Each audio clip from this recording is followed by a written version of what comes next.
ഞാനിങ്ങനെ ഫോണിലൂടെ സ്ക്രോൾ ചെയ്ത് പൊയ്ക്കൊണ്ടിരുന്നപ്പം ഈ ഫോട്ടോ ഞാനിങ്ങനെ ശ്രദ്ധിച്ചു. ഞാനും അമ്മയും എൻ്റെ അനിയത്തിയും കൂടെ നിൽക്കുന്ന ഫോട്ടോ.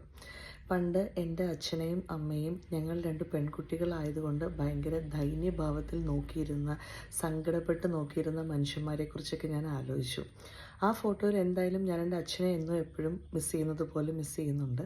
പക്ഷേ ഐ വാസ് ജസ്റ്റ് തിങ്കിങ്, 2 പെൺകുട്ടികളായതുകൊണ്ട് മാതാപിതാക്കളെ ഇങ്ങനെ മാറ്റി നിർത്തുന്ന, അല്ലെങ്കിൽ അവരെ സങ്കടത്തോടെ പുച്ഛത്തോടെ അവരുടെ ഭാവിയെക്കുറിച്ച് ആലോചിച്ച് വിഷമിച്ച് നോക്കിയിരുന്ന മനുഷ്യന്മാരുടെയൊക്കെ ഇപ്പോഴത്തെ ഒരവസ്ഥ. പലരും എൻ്റെ അമ്മ ഇപ്പോഴും കുത്തി നോവിക്കാറുണ്ട്.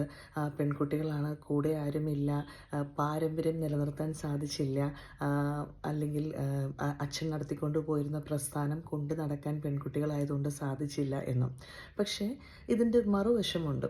ഞങ്ങൾ 2 പേരും നല്ല വിദ്യാഭ്യാസത്തിൽ എത്തിക്കാൻ എൻ്റെ അച്ഛനും അമ്മയ്ക്കും സാധിച്ചു. 2 പേരും നല്ല ജോലിയിലിരിക്കുന്നു, 2 പേരും സന്തോഷമായിട്ട് ജീവിക്കുന്നു. അമ്മയെ നല്ല രീതിയിൽ നോക്കുന്നു.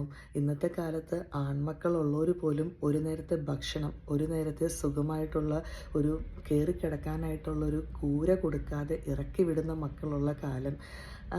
ഈ പറയുന്ന മനുഷ്യന്മാരൊക്കെ ഇങ്ങനെ ഈ കുത്തി നോവിക്കുമ്പം, അല്ലെങ്കിൽ മറ്റുള്ളവരുടെ വിഷമം കാണുമ്പോൾ ഇവർക്ക് കിട്ടുന്ന സന്തോഷം, ആനന്ദം ഞാൻ എപ്പോഴും ചിന്തിക്കാറുണ്ട്. നമ്മൾ പെൺമക്കളായതുകൊണ്ട് ആർക്കെങ്കിലും എന്തെങ്കിലും ബുദ്ധിമുട്ടുണ്ടോ? ഇവരുടെ ആരുടെയും വീട്ടിൽ കയറി ചെന്ന് എന്തെങ്കിലും ചിലവ് ചോദിച്ചിട്ടാണോ മക്കളെ വളർത്തുന്നത്? ആൺ പെൺ വ്യത്യാസമില്ലാതെ മക്കൾക്ക് നല്ല വിദ്യാഭ്യാസം നൽകി അവരെ സ്വന്തം കാലിൽ നിർത്തി വളർത്തിയെടുത്ത് അവരൊരു നിലയിലെത്തുന്നത് കാണുമ്പോൾ ആ മാതാപിതാക്കൾക്കുണ്ടാകുന്നൊരു സന്തോഷം.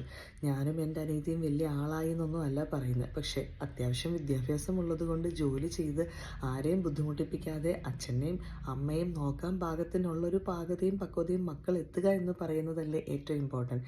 നമ്മൾ നമ്മുടെ മക്കൾക്ക് പറഞ്ഞു മനസ്സിലാക്കേണ്ട കാര്യം എന്താണ്? ഒന്ന്, ആൺ പെൺ വ്യത്യാസം വയ്ക്കാതെ എല്ലാ കാര്യങ്ങളും ചെയ്ത് ഭാവിയിൽ സ്വന്തം കാര്യങ്ങൾ മറ്റുള്ളവരെ ബുദ്ധിമുട്ടിപ്പിക്കാതെ ചെയ്യാൻ പാകത്തിനെത്താൻ. 2, സാമ്പത്തിക അച്ചടക്കം. അവനവനുള്ളത് കൊണ്ട് ജീവിക്കാൻ പഠിപ്പിക്കുക. ഇല്ലാത്തത് എത്തിപ്പിടിക്കാൻ ശ്രമിച്ച് കയ്യിലിരിക്കുന്നതും കൂടെ പോകുന്ന അവസ്ഥയിൽ എത്താതിരിക്കാൻ ശ്രമിക്കുക. 3, മറ്റുള്ളവരെ പോലെ ആവാൻ മത്സരിക്കാതെ അവനവൻ എന്താണോ ഉള്ളത് അതിനനുസരിച്ച് സ്വന്തം ചെലവ് വരവ് കണക്കനുസരിച്ച് ജീവിക്കാൻ സാമ്പത്തിക അച്ചടക്കം മക്കളെ പഠിപ്പിക്കുക. 3, ആൺ പെൺ വ്യത്യാസമില്ലാത്ത വീട്ടിലത്തെ സകല ജോലികളും സ്വയം ചെയ്യാൻ പഠിക്കുക. ആൺകുട്ടി ആയതുകൊണ്ട് കരയരുത്. ആൺകുട്ടികൾ കരയുമോ? ആൺകുട്ടികൾക്ക് വികാര വിചാരങ്ങൾ എക്സ്പ്രസ് ചെയ്യാൻ പാടില്ല എന്ന് വല്ലതും ഉണ്ടോ? അങ്ങനത്തെ മിഥ്യാധാരണകൾ മാറ്റുക. നമ്മുടെ മക്കൾക്ക് നമ്മൾ റോൾ മോഡലാകുക. പെൺകുട്ടിയാണെന്ന് വിചാരിച്ച് എനിക്ക് ഇന്നേ വരെ ഒരു ബുദ്ധിമുട്ട് തോന്നിയിട്ടില്ല. ഞാൻ അഭിമാനത്തോടുകൂടി തന്നെയാണ് ജീവിക്കുന്നത്.